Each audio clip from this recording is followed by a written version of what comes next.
atmosphere there. When you walk in a gym, you can feel that. You walk in and man, this is where you train. Right? You can feel that in any gym. It doesn't have to be a dirty-ass gym. Any gym that you walk into and there's athletes training hard, or people training hard, you feel that. That atmosphere, those four walls, is created by four components. Coaching, equipment, the athlete, and training. My clinic, or the full-day seminar I put on, goes into all of this in more detail. What I'm going to condense down to help you guys out is I'm going to present what I feel are the biggest mistakes that happen with each one of these components. And you can work from there. Coaching. The first coaching mistake, and these are not in any specific order. Coaches have forgotten, especially today, who this is. It's about the athlete. It's not about your name on a fucking article, or a manual, or in the newspaper. The coach is the guy on the sideline who internally feels good when the player scores a touchdown. Coach isn't scoring a touchdown. All right, the coach is not the most important component. The athlete is. And I say this speaking more towards trainers than anybody else. The best trainers who are getting the job done are the ones you really don't know about. Because the only thing that you really read about them are the highlights their athletes are making in the newspaper. The worst trainers are the ones that you're reading about the trainer's facility and how great the trainer is and who the trainer is training. Where in comparison, the trainer is training nobody. You can't forget who this is about. It's not about you. Yes, you're trying to build a business and you have to do certain marketing, but that athlete or client is the most important thing. You're contracted and you're hired to do a fucking job, to make them better. You do that job, whatever it takes to move them from point A to point B. That's what you're hired to do. You're not hired to move you from point A to point B. Trust me, you move enough clients from point A, B, C, D, E, down the line, you help enough people get what they want, you'll get what you want. And you'll do it with integrity, which is important. So you don't want to forget who this is about. I see this many times. Second, what is your training philosophy? Right there, half your mind, if not more, you thought, what the hell are you talking about? If you don't have a core training philosophy, you suck. And it's that simple. Because you will fall for anything. Old saying. You know, if you believe in nothing, you fall for anything. You have to have a philosophy that you work from. How do I define philosophy with coaching or training? You know, since I like to eat, I forced that myself for so many years. Let's talk about food. That's not me, is it? All right. Any of you guys ever take a cruise? Yeah, no. Anyhow, how about a meal where there's just 7 courses? God, man, you guys need to eat, do something, get out of the gym a little bit, enjoy life. Training philosophy is like plates on a table. Right. You sit down, what's your main course? What's the big plate? What's on there? For me, it's strength. That's where everything branches off of that. That is my philosophy. Strength is the most important thing. I can sit here and I can run that into your face and say strength should be the most important thing. But you know what? For a lot of you, that's not your philosophy. Your philosophy is based upon your beliefs, your background, and your experience. You can't force feed somebody a philosophy. It's ingrained. It's who you are. Mine is strength. All my side plates, it's endurance, flexibility, mobility, all the other components of fitness. That's how my philosophy is put together. Now, you're going to eat a little bit off every plate. But in my philosophy, the mobility, the flexibility is a small thing. Somebody like Ann Frederick, flexibility is that main plate. Strength is over here. Now, am I going to criticize her? Her program's full of shit. No. What I'm going to do is I'm going to realize, hey, her plate is flexibility. Paul Check's main plate is function. Charlie Francis's main plate, speed. So what do I learn from this? I learned if my side plates need work, I'm going to go to the person that's their main plate. But when I go to that person, I'm not going to fall for their bullshit and have them try to start putting that shit on my main plate, because that's my plate, that's strength. I just need to fix these side dishes. That's the easiest way I can describe what training philosophy is. I strongly believe you need to figure yours out. Because once you have that figured out, and gets into the third biggest mistake, then you can start to develop indicators to track how your philosophy is going. What do I mean by indicators? You have to have a way to gauge if you're getting better. Most of you are probably familiar with the basic left side training template. Right away you're going to say, okay, yeah, here's 3 indicators, squat, bench, deadlift. No, wrong. That's our sport. All right? You can train a lift. I can train the bench press. That's fine. That's an action that's going to have a specific response. But it's not going to get that much better. There's a big difference between training a lift and building a lift. All right? I need to know what needs to be built. Floor presses, whatever it is, to drive my bench up. All right, so those aren't the indicators. That's the sport. The indicators would be the max effort exercises, how the dynamic work feels. And this is specific to powerlifting. Yours would be much different. I had a great conversation with Zach about this last night. One of his indicators, if you're big, one of your philosophies is, conditioning, hardcore conditioning. Say you're into the sandbags, and you love the sandbags. All right, why not take a percentage of body weight, 50% body weight, and see how many times they can do that until they die? Boom, there's an indicator. That's part of your philosophy. You're into that type of training. Now, if that goes from 20 reps, first test day, to 35, did they get better according to your philosophy? Yeah.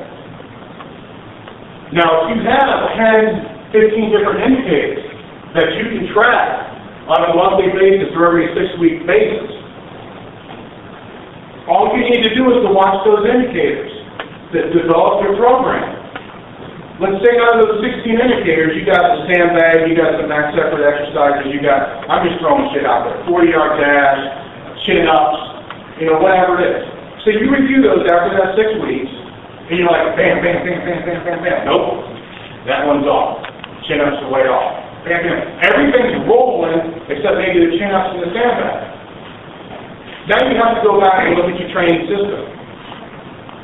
What movements are designed to build those indicators? Because whatever they are need to be changed. So you only change those movements. Does this sound a little familiar from something I said about my coach? You change what needs to be changed. Then you go back and you test again. Then those fill up and something else falls back down again.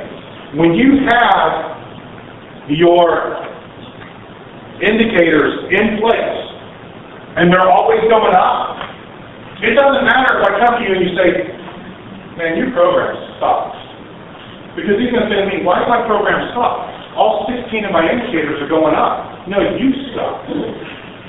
How do you argue with that? How do you argue with success? You can't. So my question is, what are your indicators? What are you using? The reply I get most of the time? Gee, I never even thought about that. What, you never really thought about how you're going to test and gauge your athletic development? Are you fucking kidding me? Why is that? Well, because I've been following this guy's program, this guy's template, and this guy's template. Oh, because you don't have your own philosophy? Yeah, you know, I really never really thought about having my own philosophy. These are the mistakes coaches are making. These are also the components that make good coaches great coaches. And that make good trainers great trainers. Because now when you go to seminars and you go to presentations, you're looking for ideas, not answers. You're looking for questions, not solutions. And when you have those, when you have your indicators that things are going in the right direction, you're on your way. Very, very simple concepts. And let me ask you something real quick. Have I even talked about training yet? Yeah. If you're listening. I'll get you a little easier concept now, because strength is my plate. Another mistake, I think, is the perception of strength sucks. You know, everybody needs to raise their expectations on what they think strong is. Because whatever you think strong is, trust me, it's not even close. You know, a high school kid benching 200 pounds, big friggin' deal. You know, 400 pounds might be more in the realm. You can't sit there and say 400 pounds. My high school football team, the whole line benched 400 pounds each. We didn't know what the hell we were doing. I was doing Western method of periodization. We were doing powerlifting training. You know, 6 out of 10 guys bench 400 pounds. Oh, you must have just had a genetically superior high school. No, friggin' high school. Our perception of strength changed mainly because I trained with powerlifters who were a hell of a lot stronger than I was. So when I came in to train with the team, I'm a lot stronger than what they are. So all of a sudden their perception of strength changes. How do you test if your perception of strength is on par? If you're an athlete or a strength coach? I think it's pretty simple. If I could take one of your athletes out of your group and find a small powerlifting hell pit, the 5 guys that are training for meets, take your athlete out and put him with them, that athlete gets stronger than your perception of strength is on. Because that athlete's going to be pulled out and he's going to train with people that are a hell of a lot stronger than what they are. And when he does that and that atmosphere changes, he's going to get stronger, regardless of what the program, or she, of what the program is. All right, so you'll say, well, I don't have strong guys like that. Well, create them. How do you create them? Get rid of the limitations that you're putting on these kids. Increase it. Increase their expectations. People will perform at the expectations of their peers. If your peer group is trying to push you down and limit you, you're only going to perform at that level. You have 2 choices. You change the group or you leave. You walk away or you step up. All right, coaching, nobody said it was going to be easy. But if you have athletes and clients that think a 200-pound bench press is good, there's a problem. A huge problem. So step up and change those beliefs. The internal belief systems are a lot bigger than what you think they are. That's why I can take an athlete from one group, put him in another group, and all of a sudden they're breaking PRs. Because of the atmosphere. And that atmosphere is gauged by the beliefs that the coach is putting onto the athlete. The coach has the ability to create a winning attitude. And it's up to the coach and the trainer to do that.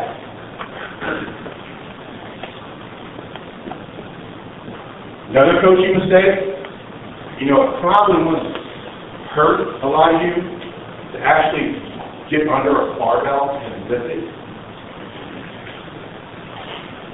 You'll be amazed at how much you can learn about strength training if you actually do it. More I'm almost apologetic because I used to always rip on personal trainers. We're in a day now where they're smarter than their coaches. They're smarter, they're better, and they're getting better results. They also train. Coaches don't train. I don't have the time to train. You don't have the time to practice what you supposedly believe in. If you can't train, that tells me that you don't believe in what you're doing. If you don't believe in what you're doing, get in a different profession. If you'd rather eat chips and Oreos and sit on your ass and not work out, then go work for, Kiwa. At least you'll have passion for your job. We all have the same amount of hours per day. It's not going to kill anybody to actually train. You'll gain the respect of your athletes for one thing. I'll use a high-end example. When I first came to Westside, Louis was beat up, as he's always beat up. For 2 years. I really didn't even see him train. Just hobble around, did what he had to do. And then Kenny Patterson told me one day, old man, you'll never have 800 pounds on your back again. That fired Louis up and shit changed really fast. He started training again. He started getting bigger, gaining weight. All of a sudden, in the gym, to where there was one 900-pound squatter, no 600-pound benchers. 3 years later, there's 10 900-pound squatters, 15 600-pound benchers.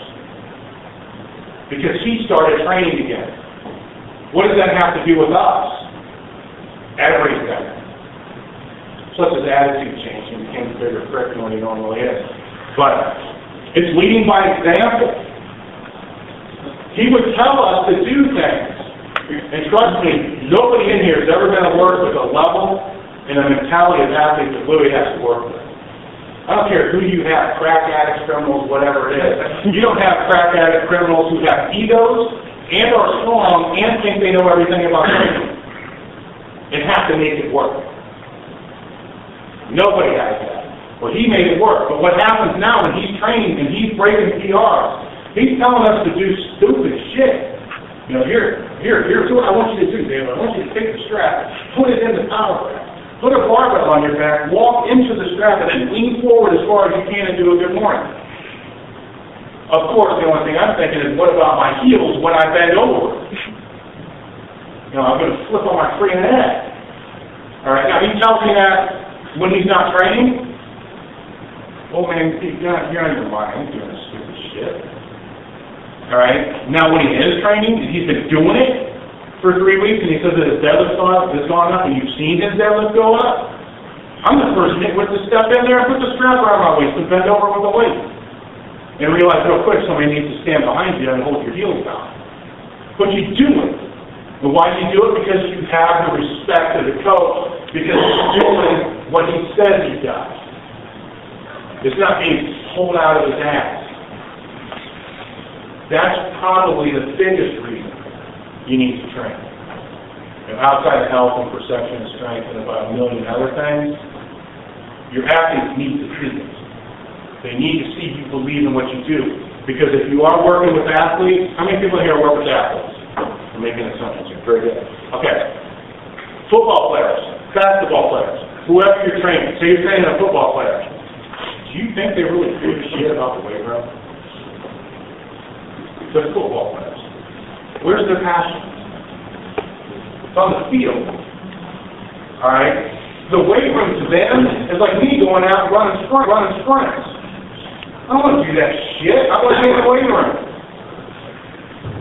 So how do you change to make the athlete work in the weight room and understand what's done there is going to be impacted on the field? I'll talk about that a little bit more when I get to athletes. But your training is this first step in the right direction. Let's see if I can actually do this right. Equipment. Well, you know this one's coming, right? By the way, we sell equipment, just to let you all know.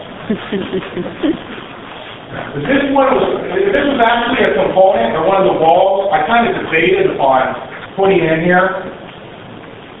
But I had to because you guys, man, you're missing the boat. You don't know what the hell's up when it comes to equipment. The equipment is a major component. Behind on training your athletes or your clients or whatever it is. The first equipment mistake that I see, and this isn't going to be a big sales pitch, I got something really great for you later though, but this is more about the equipment that you're using in your training needs to fit your philosophy. And you need to step up. If you have the ability to purchase equipment for your weight room, and you are the coach, that's your office. Your AD gets to pick out what Jerry wants. You got to pick the tools that are going to work your trade. If you're big into kettlebells, you need to get freaking kettlebells. If that's your thing. You know, if you need the sandbags, if you need whatever it is that fits your philosophy, you have to have that. And you need to stress that to the administrators when you're hired or wherever you go. Or you need to change your philosophy to deal with what you have to work with. The second thing that a lot of people don't understand is a rack is not a rack. All right? Just 6 weeks ago, somebody told me, like, oh yeah, you know, my administrator said, you know, 225 and this power rack's just as good as 225 in this power rack. Yeah, right. It's because he doesn't know a fucking thing about lifting weights. There's certain things, and I'll use the power rack as an example because we did a lot of modifications to a power rack, that you should be aware of. First, if you have an athlete who's over 5'10", they're not going to squat inside a power rack unless there's a sumo base. It's not wide enough. Actually had somebody at Joe's seminar that told me, oh, no, my guys can do it all the time. So then I'm taking this guy and I'm showing him how to squat. He couldn't squat inside the power rack. Listen, make sure to keep your feet right here. And don't put your feet under the sumo base at Joe's ground. Keep them right here. He couldn't squat with good form. You have to be able to sit back, keep your knees out, and use good technique. If you're limited to doing an Olympic squat, that's fine. Do the Olympic squat. And it doesn't matter how wide your rack is, but for a lot of athletes, they're not going to be able to squat wide enough to be able to sit back and put the stress on the hamstrings, glutes, and lower back like you're supposed to. Because the racks are too narrow. Why? Because equipment manufacturers have no idea how to squat because they don't. They make racks. Another thing with the rack that you need to be aware of that I see a lot of times with lifters are the J-belts. When you bench press, a lot of shoulder injuries and a lot of screwed up benches are caused because lifters, athletes, whatever, will take the bar like this to get it out of the rack. Because the J-belt's this big. Or it's one of the big, nice rubber knobs slips into the end. You have to pull a bar out of the rack. It's this basic bench press technique. If you pull it out to lock your lats into place, you can't up and lift it out. Because once that bar is in your hand, how are you going to get yourself in a position when the load's pushing down on you? All right, so they're going to talk to me about injuries and prehab and the straight prehab program they have, but their J-hooks are 4 fucking inches? They don't even know how to bench and they're worried about prehab. They need to learn how to bench. That's why you need to have shorter J-hooks. I can go on and on about that as far as pinhole spacing, safety hooks, and all that kind of stuff. But you need to be a lifter to understand these things and then have a company that can build high-quality stuff, which is what we've done. The other thing with, I'll use one more example of the glute ham raise, and I'll actually get on a more relevant stuff for you guys. You ever done a sit-up? How many people have done a sit-up? Pretty easy. You come up to a certain point and you just fall forward, right? Gravity takes over. If you do a glute ham raise and the mat is square, what do you think you're doing? You go get to a certain point, gravity takes over.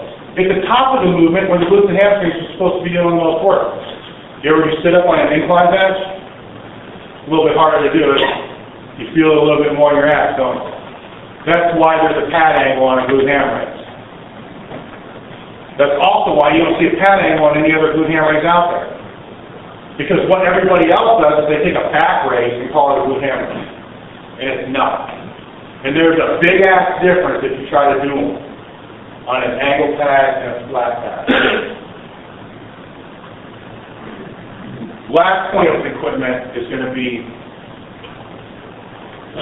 limitations. How much space do you have? What do you really need?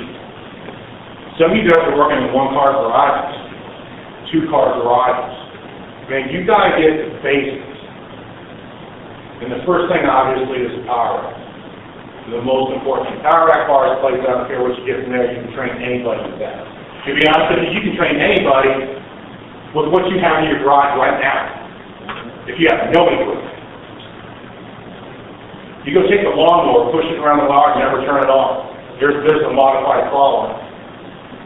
You don't need equipment to train people for conditioning, especially most of the athletes. But a power rack is the most important thing. When it comes to setting up a weight room, that's what I got Jim for. He does that every single day, helping people do that. Most people, when they call Jim, have no idea where they're going when they go to set up a weight room. Their priorities are screwed up. All right, so he helps them put things in mind based upon their philosophy, and a lot of times it can be done a lot cheaper than what you think it is because you got too much bullshit in there that you really don't need, or you got more stuff that can fit in the space that you have. Equipment has to make up part of the quadrant, or part of the quad for environment. It has to. Because without that, how are you going to train anybody?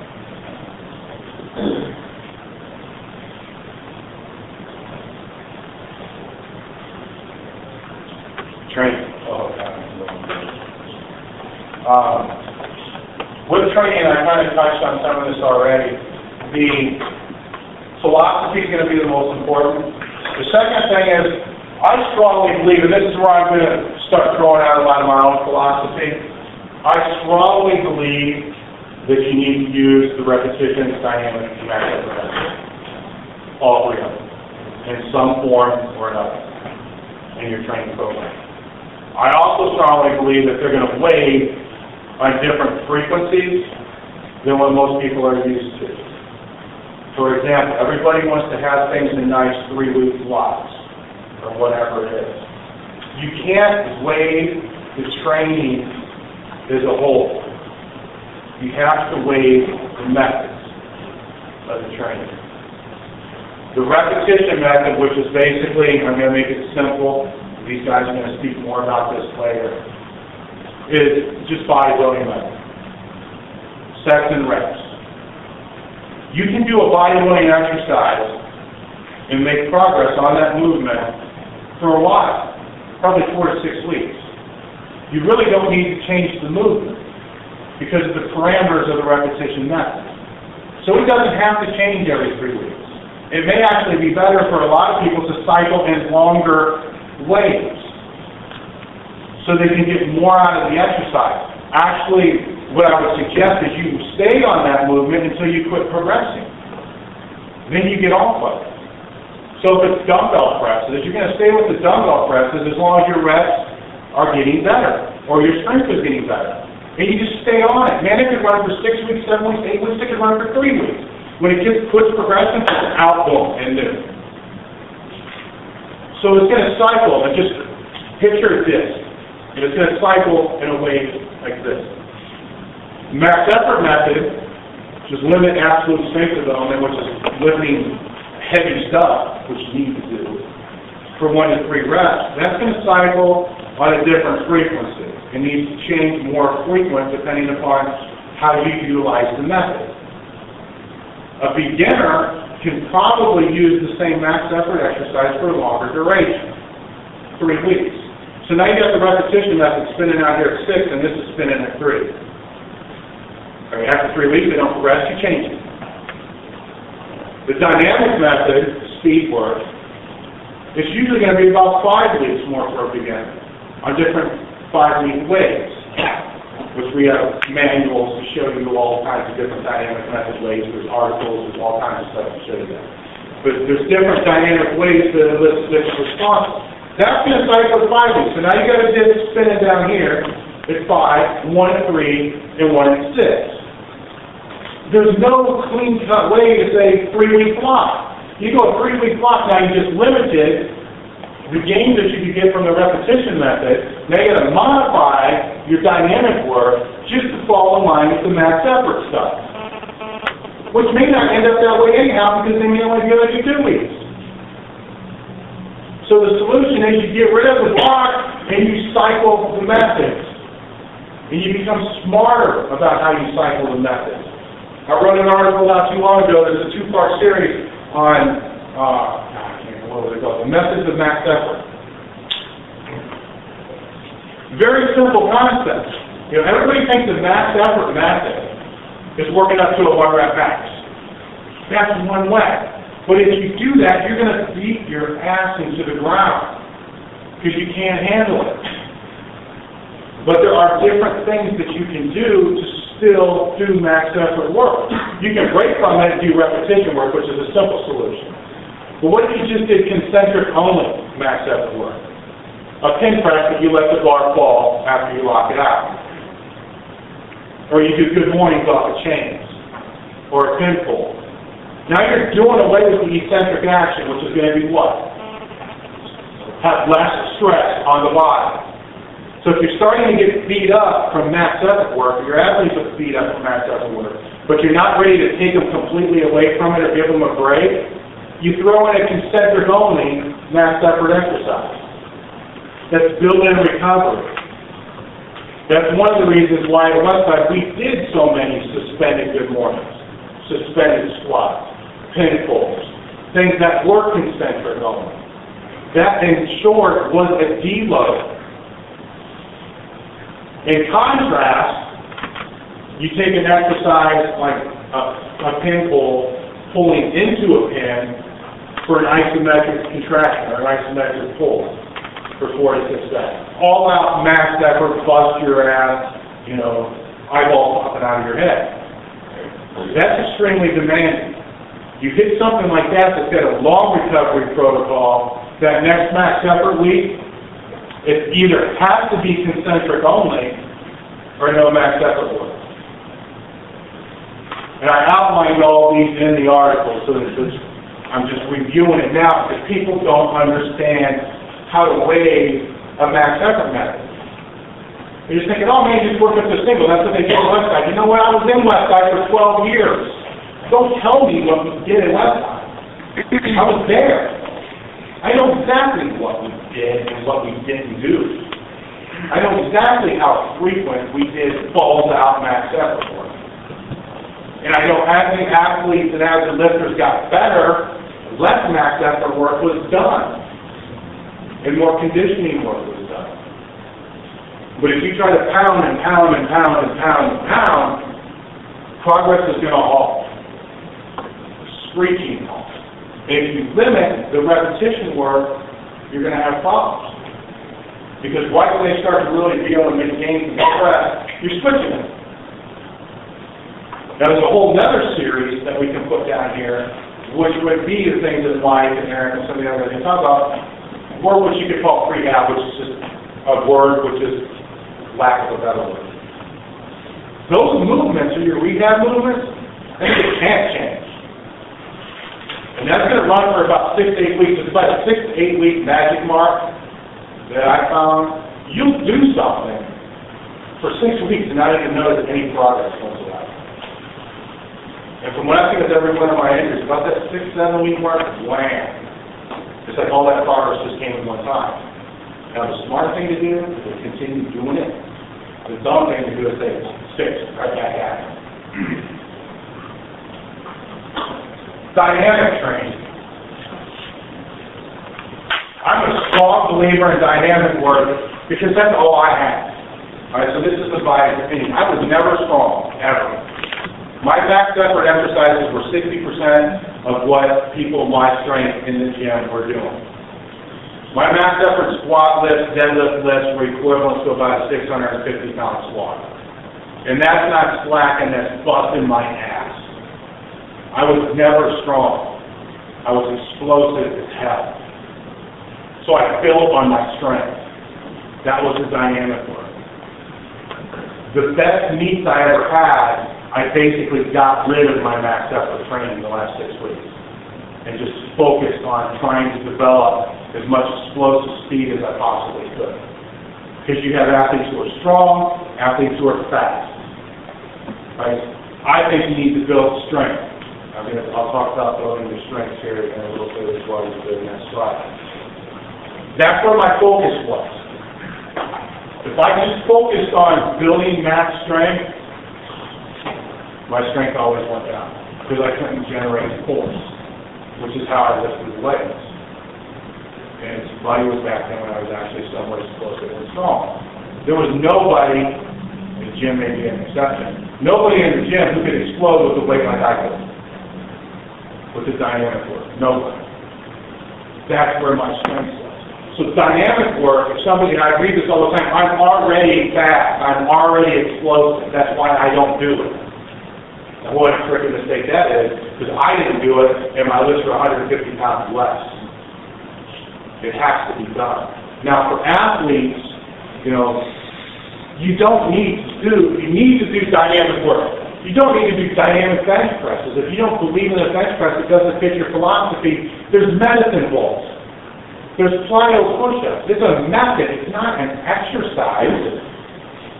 The dynamic work is not bench press and squat. It's a method. You can do box jumps. You can do anything utilizing the dynamic effort method as long as the percent are going to fall in the range that's explosive, which should be between 60 and 70%. And you apply the force. And like I said, it could be metabolic. Athletes need to develop explosive strength. And while 5-6 years ago, I would have told everybody in here, you need to do speed benches. I changed my philosophy on that a little bit because of you guys, and because of all the coaches, and because of my network. So you have to need to rotate your dynamic exercise. Maybe med ball work for 3 or 4 weeks, 5 weeks. Maybe speed bench. Maybe dynamic dumbbells. Move it around because you want to get them explosive in every angle. Cleans, whatever it's going to be. I mean, that's your philosophy, but those methods have to be ingrained into the training. And they're not. Too many people are just sticking with one method protocol and going that direction. I put on there that people fall for gimmicks. I'm not going to go into that too much. But they do. The latest, greatest thing everybody wants to jump on. Everything's a tool. Kettlebells are a tool. Medicine balls are a tool. Stability balls are a tool. Chains are a tool. Bands are a tool. The more tools you have in your box, the better you're going to be. Tools are not programs. That's where you got to have a strong philosophy again. Otherwise, you're going to fall for the bullshit, and your tools are going to be your programs. I'm doing the kettlebell program, doing the medicine ball program. Whatever it is. You know it's bullshit when you read it. But yet you fall for it. I'm just going to try it for a couple days and the guys see what happens. You know better than that. It's all a tool. So you take what's there, and then you utilize it, and you don't fall for the gimmicks. Another training mistake. Training's not easy. It's not a walk in the park. It's hard. You work for success. All right? I'm not telling you need to go make your athletes puke, but they've got to train hard. All right? It's not Sally's Health Club here. It's performance enhancement, and it's going to hurt, and it's going to be hard. And their mind needs to be right, and you need to understand it needs to be hard, and you need to push them. You're not their friend, you're their coach. You're their trainer. If they can't deal with it, then that's their own fault. And they're not taking responsibility, which I'll talk about. But training needs to be hard. Coaches seem to forget that, because what's easy is to sit back and not worry about actually pushing people and coaching them and getting under their ass to make sure they're applying the effort they need to apply. Training's not easy. If you've ever gotten under a bar, so I'm going to go back to that again, you're going to understand gains are not always easy. Training gains don't happen in a nice linear progression. It would be awesome if they did. Everybody thinks it happens that way. Okay, I'll put 5 pounds on my bench this month, and then next month another 5 pounds, then another 5 pounds, then another 5 pounds. Then you add that up over a few years, what do you bet them? 780? It doesn't happen that way. Actually, I read a really cool story that I put in my training log there the other day about an egg. You know, if you look at a fertilized egg, you don't see anything going on. You go back there every day, you kind of look at the egg. Nothing's changing. You go back the next day, nothing's changing. Next day, nothing's changing. Man, this stupid shit ain't working. Then all of a sudden, boom, out pops the shit. Nothing was changing on the outside, but those changes internally were happening. That's how the strength process works. You're laying the groundwork. And anybody that's trained for strength will tell you, you know, what happens is you play the game, and bam, 40 pounds just went on your bench. Now, that's 40 pounds on my bench press in the past month. It could be because you stumbled across the right exercise that you've been trying to find for the past year. But that past year also helps create space that causes the effect of that 40-pound increase. So there's always progress going on. Everything works and everything doesn't work. Right? It's deeper than that. So there's always changes going on inside, and you can't always look for that nice linear progression. You have to look, when you're looking at your indicators, it's different things. That's why you have to have more than one indicator.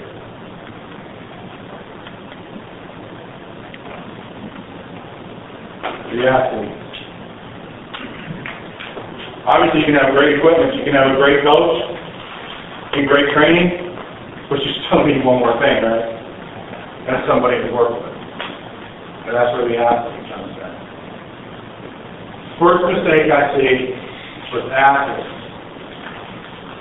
they're not, I think everything is a communication problem. I'm huge on communication. It's become bigger and bigger in my seminars and clinics over the years because of the business training that I've done and the correlations I've seen between communication and training. Let me throw something out at you real quick.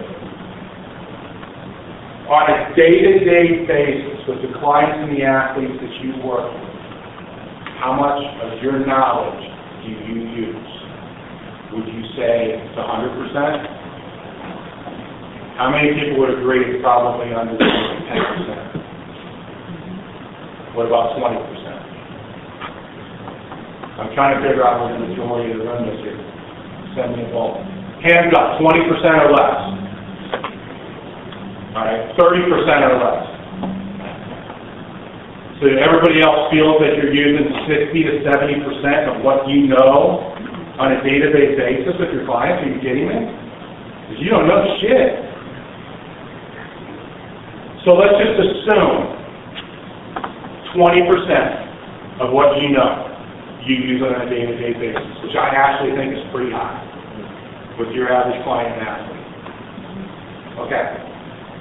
Now, how many of you know training programs or trainers who have winning seasons and their clients make progress, but they know less than you?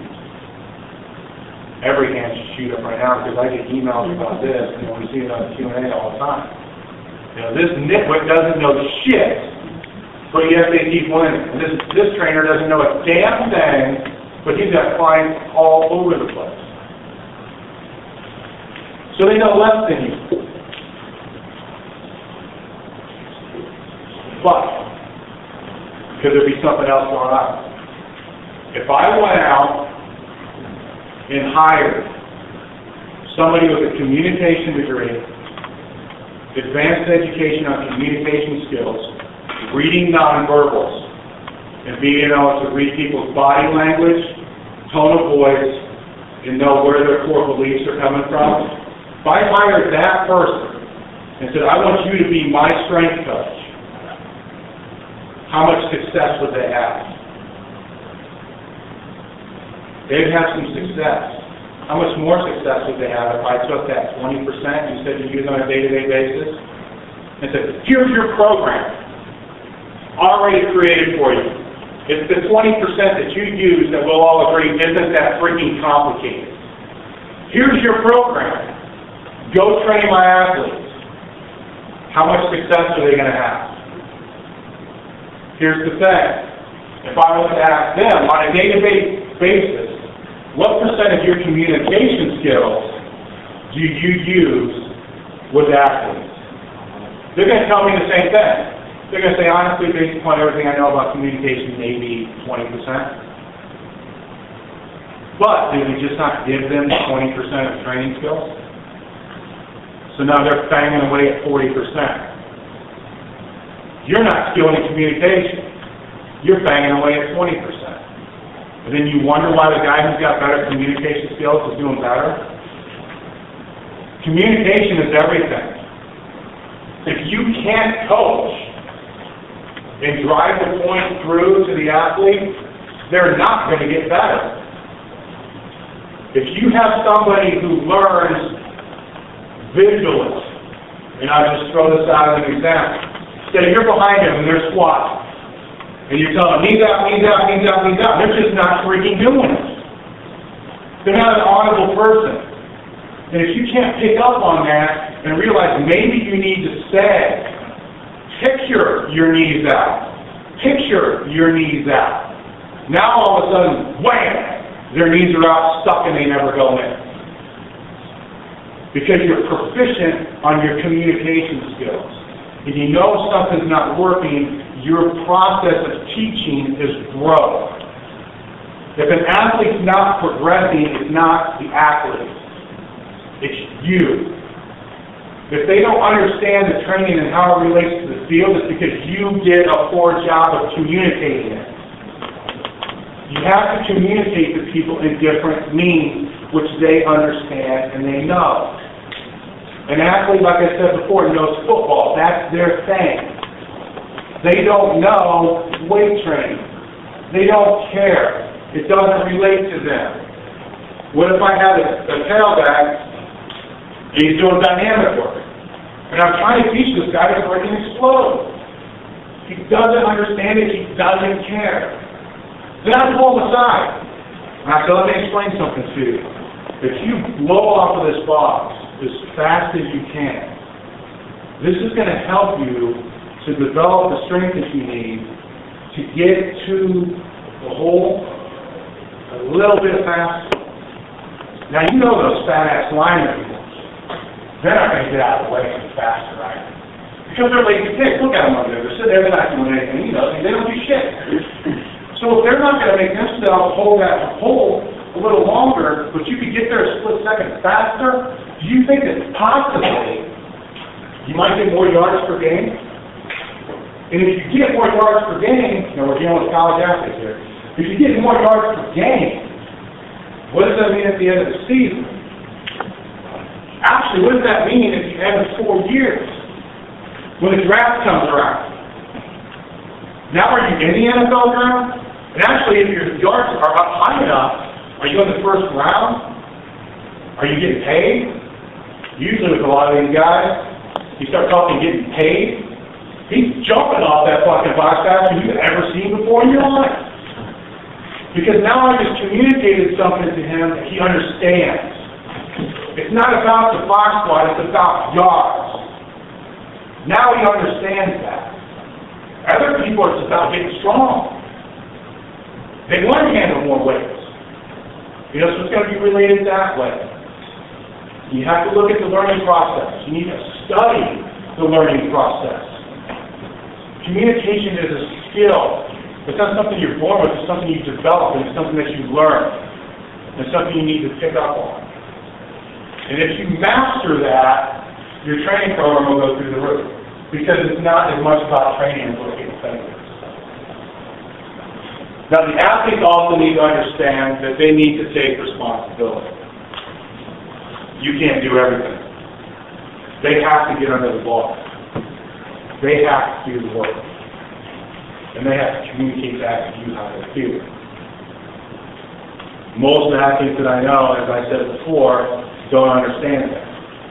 So that needs to be communicated. Once again, it comes back to communication, back to the athlete.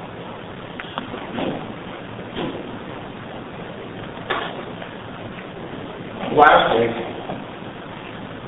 None of this matters if your belief is not there. Your own belief systems are going to determine the success of the program. Most coaches and trainers are extremely uncertain with what they're doing. And uncertainty is fine if you're consulting with other coaches to try to figure your program out. You step out on the floor, or you step out with that client, I don't care if you don't know shit, you better seem like you know everything to that client. Because they're going to pick up on that. And your level of certainty needs to be established through the client. You know you can handle whatever comes your way.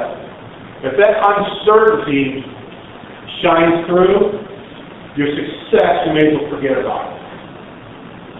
It's going to drop through. And you have to have pride and confidence in what you're doing as you're training people in everything that you do. This is more about life than it is just training. You got to know that you can handle whatever comes your way and deal with that.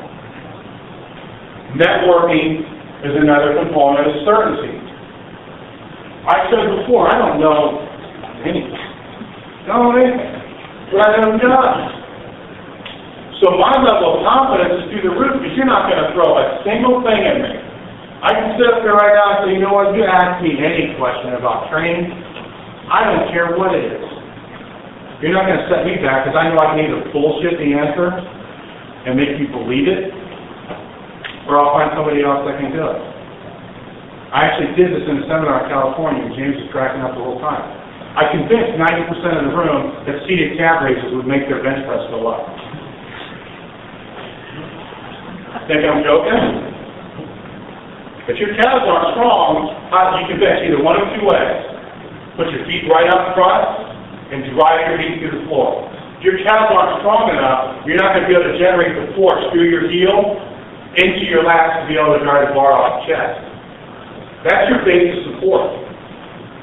Second, if you puff your legs back when you bench, your calves have to stabilize your knee, which is going to be pushing into the bench, which once again is going to stabilize the lat and create your basic support. Now am I full of shit? Absolutely. I just convinced you of something that's complete horseshit. But it happens all the time in the industry. That's where you got to keep the blinders. You got to keep your eyes open and ask questions. Because anybody can sit out there and bullshit things. I do it all the time with myself, and I believe half of it.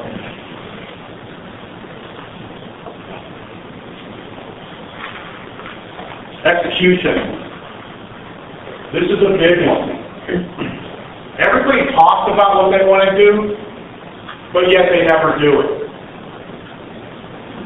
I've always said there's 4 levels to anything. Shit, suck, good, great. And that's how it works.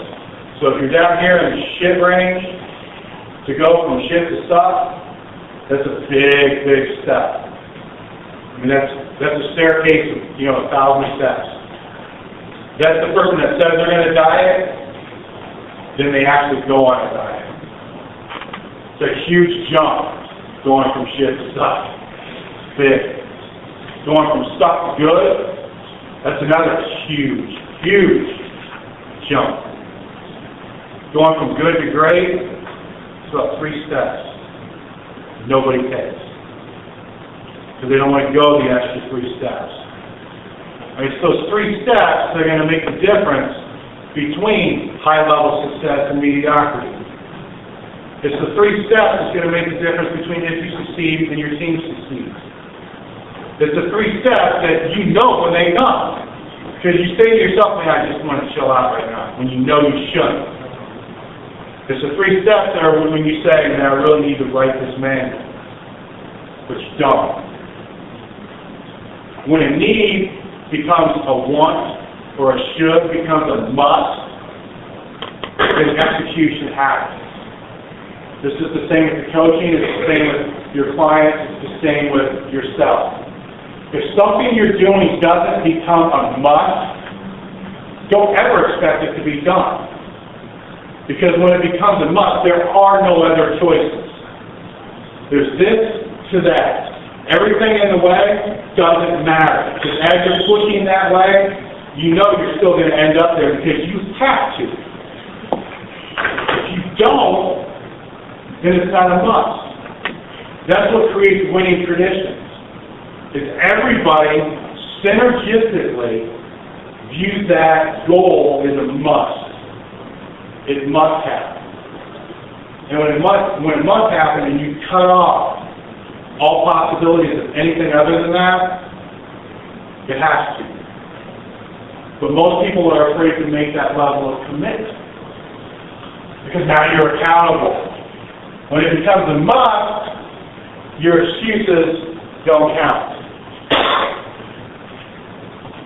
It's easier to make an excuse as to why you couldn't do something than to take accountability for the failure. Which failure is part of the process. You're going to fail a lot more than you succeed.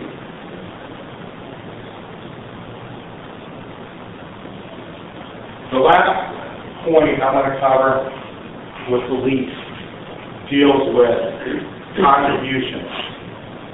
I spoke a little bit before about Luke, and as far as how he impacted my life.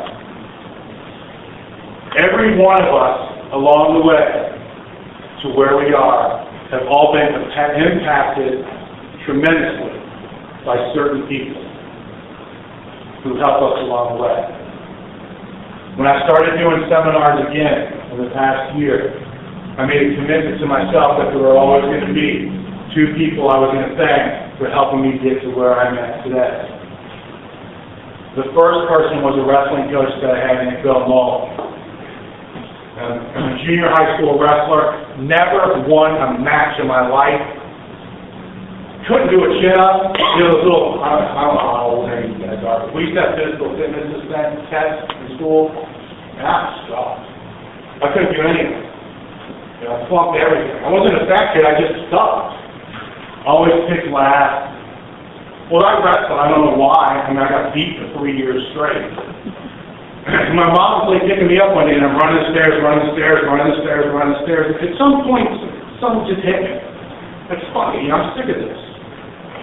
I'm going to run these stairs as long as I have to. I'm never going to lose again. I'm sick of this shit. So the coach comes out and he says, "What are you doing?" I said, "Man, I'm running these stairs because I'm sick of losing and I'm never going to do it again." And he said, "If you work hard enough and you believe hard enough, you can do anything you want." I ran for probably another 45 minutes. What is that, 2 sentences? Those 2 sentences changed my entire life. I never lost another match again. As far as my athletic development went, I went from being a scum to excelling. Wrestling, football, and knowledge. 2 sentences by one person. And of course, when I went back to thank him for that a couple of years ago, you think he even remembered? He had no clue. But he sat there and cried for half an hour. Because the impact somebody can have on somebody's life, if they've had that on yours, go back and let them know. You'll be surprised if your coaches and trainers, the impact you've had on other people's lives, the impact you still have now on their lives. And you need to think about that. Every minute, 2 sentences. Now, what if he had said, "You never won a match before. What do you think? You're on your mind."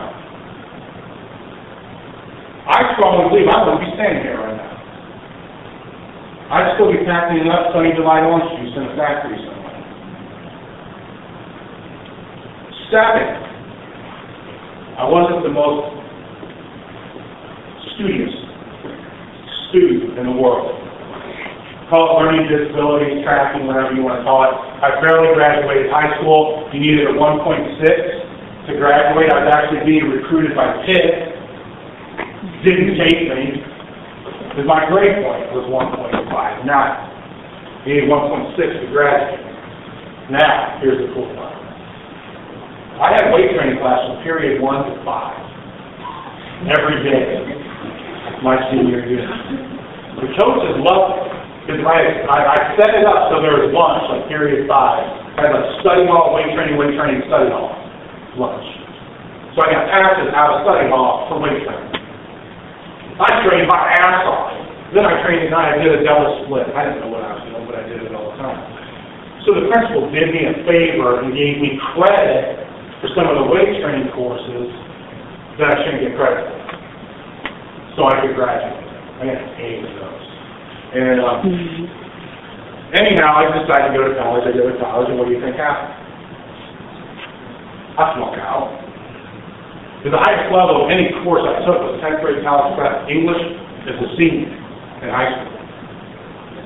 I was in the freshman classes. Guess who did my homework? Freshman. Played football, that's what you did.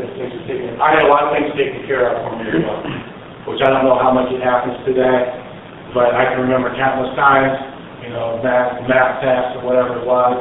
Here comes the football coach, he's talking to the math teacher. Next thing I know, my F turns into an A.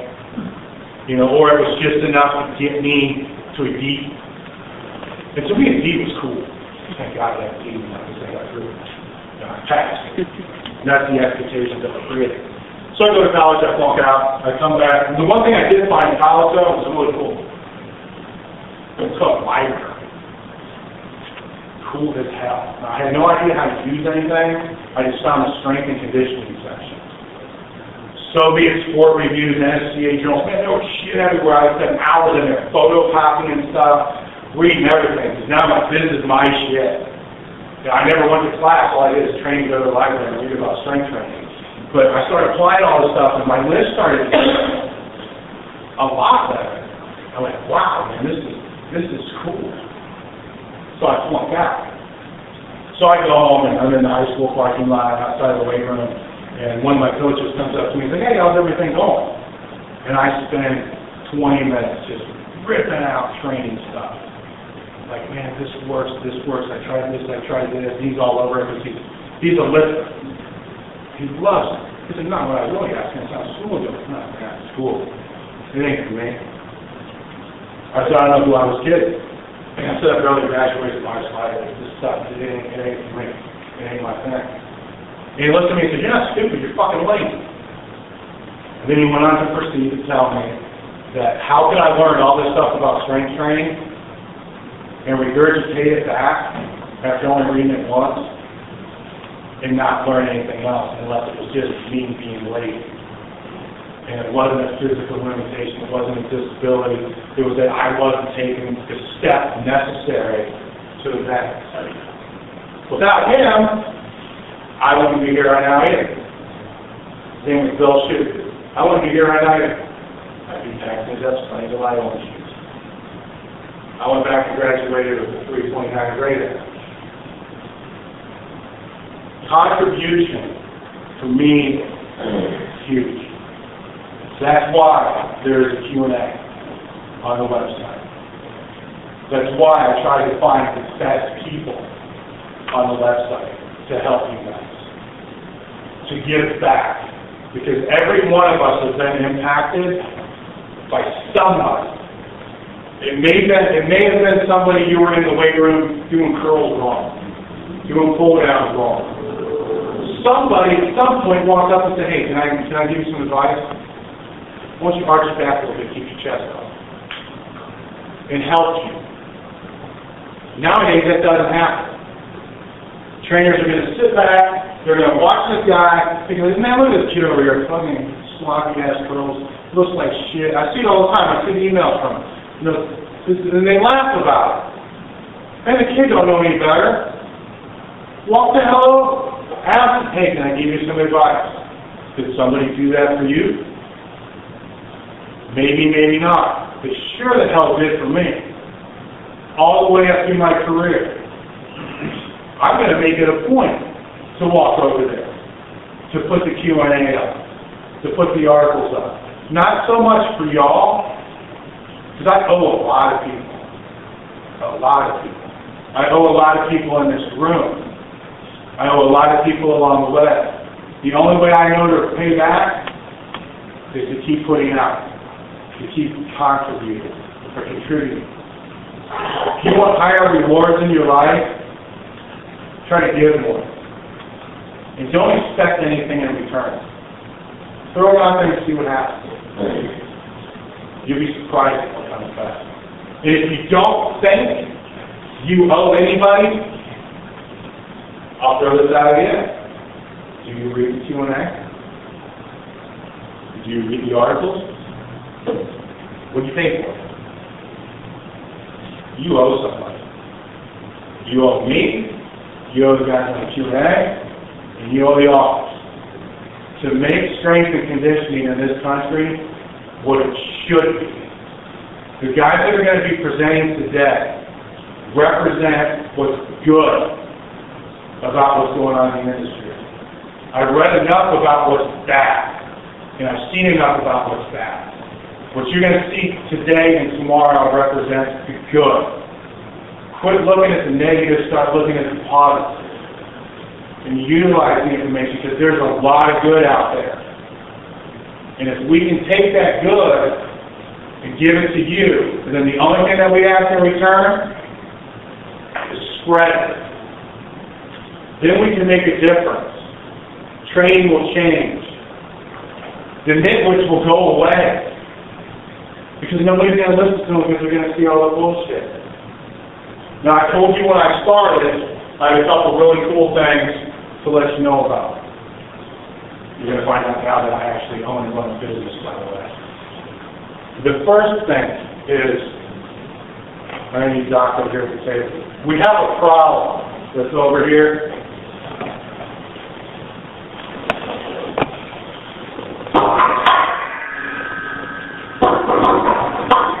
What the problem is like a jacked up sled. All right, you can push that thing by the handles, you can drag it, you can do everything with it. The problem is not leaving here with me. It's going to leave with one of you. But I can tell you straight out, I ain't shipping the thing to you. It's your responsibility to get it the hell out of here. All right? You're looking at about, where's James? How much is the product? $350, not including shipping. We're going to wrap it off, dude. Somebody's already willing to buy it. What do you say? $350, not including shipping. All right, so you're looking at about $350 not including shipping. Shipping's about $150. What we're going to do is I want you to take the piece of paper that's in front of you in the bag. You're going to write your name. Don't do it right now. You still got to listen to me yet. All right? You're going to write your name on there. You're going to write your email on there. What I'm going to do, here's the trade-out. Please write your email legible. I'm going to take your email address, and it may take a day or so. There's a couple things I'm going to try to do here. I'm going to take it, and I'm going to email you a survey in regards to the seminar. You're not going to be put on our mailing list. You're going to get that one email, that's it. If you're not on our newsletter, I think you should be, but I'm not going to put you on there with that. You're going to get the one email. I'm trying to get with Mike and some of the other presenters to create a page with everybody's PDF file of the seminar. This is why it may take me a week to send you the email out. I want to have the presentations able for you to download, but I got to get them on the website and so forth. That email address that you give me, I'm going to use to send you that email. That email address is your name. We're going to throw over here to Doc, and we're going to draw it before the end of the weekend. Whoever we draw, probably yours. All right. If you don't want it, then you can give it to whoever you want. All I'm telling you is I'm not shipping it to you. Stay in here, and you got to find a way to get it. It will ship UPS, and I'm sure Mike could help you out in some way or help if you ever get it out there. Here we go. That's the right thing. You got to find out how to do it. Right. What I'm going to do here is, I got back into doing seminars, and one of the things that I didn't do before is I never brought products with me, but everybody was always asking me for them. Like, man, I don't want to deal with bringing all these stupid products and having to, so I created a package to make it easy. So I threw everything in there that I felt can help you guys as far as training goes into one package. Real quickly, I'll rip through it. I've got The Under the Bar book, which is the best book ever written. Why? Because I wrote it. I threw a towel in there only for one reason, because it makes that total bit of 400 bucks. That's it. Good as towel? The band training manual. How many people have any of the manuals of the videos already? All right, it doesn't matter because the price is so, well, you'll see. Anyhow, the band training manual goes into a lot of the band training. The dynamic squat manual has pretty close to 40 different dynamic squat cycles. How you can implement it in your training, the dynamic method. Dynamic next manual, I think there's 50. And it's pretty simple. I mean, it says beginner cycle with chain. So if you need a cycle with chain for a beginner, you select beginner cycle with chain. Again, if you've ever read my stuff, I really make things kind of simple. I got the Coach X manual, so this is a great story. We go up to see Buddy, and him and Tom come out, and they're like, "You look at our all-season program." So me and Jim don't even look at it. We grab it, we exactly the same conversation. We got to put a van on it. You know, so we took it, put it into a van. I need to talk to you about stuff. The beginner training manual, Jim wrote a full beginner program against my will, but it actually worked. Because I hate programs, because we had so many questions about how to put a program together. He did a hell of a job putting the program together with that. Training templates manual, this is probably the best product I think that we have. Because it gives you different templates to work from and how to utilize the different methods. Website seminar DVD, we took the website seminar from 4 years ago, where I was big and fat, and it was awesome. I watched that stuff and I'm crying because I was so happy that but it's about 7 hours. It's a full plan for the day. The exercise index DVD, the only thing I really told Jim with that when he put those together is I said, I don't care what you do, but I want every exercise to be explained in complete detail, because technique is the most important thing. Actually, one of the things I forgot to mention with Coach, technique is crucial. I don't give a shit what you do training-wise, program-wise. If your technique sucks, your program sucks. The bottom line, everybody says they got great technique until I say, why am I sending a film crew and film it? Because I really need to have a coaching training video. Then all of a sudden I said, oh dude, you ain't coming to my place. Why is that? This fucking guy can't squat for shit. But that's why your technique was good. Alright, so he spent close to 20 minutes going over I think it's 15 minutes going over how to squat. 20 minutes is on the measures before you get into all the other exercises. So, how's that? Yeah. So, with obviously the today only deal, the whole package goes for $199, which Doc can help you with over there. So if you're interested in this, I'm not going to push the thing out and make a big sales page, but definitely write your name, your email address down, take it over to Doc. If you're interested in the orders, I'll have Jim and Doc over there as well. We have like 30 of the packages here, and if we run out of them, we'll ship them to you and we'll ship them to you.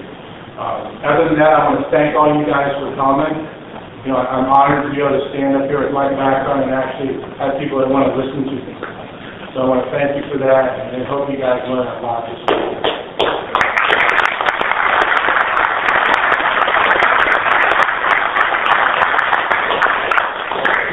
Restroom and a joke about getting started. Okay. Get this stuff.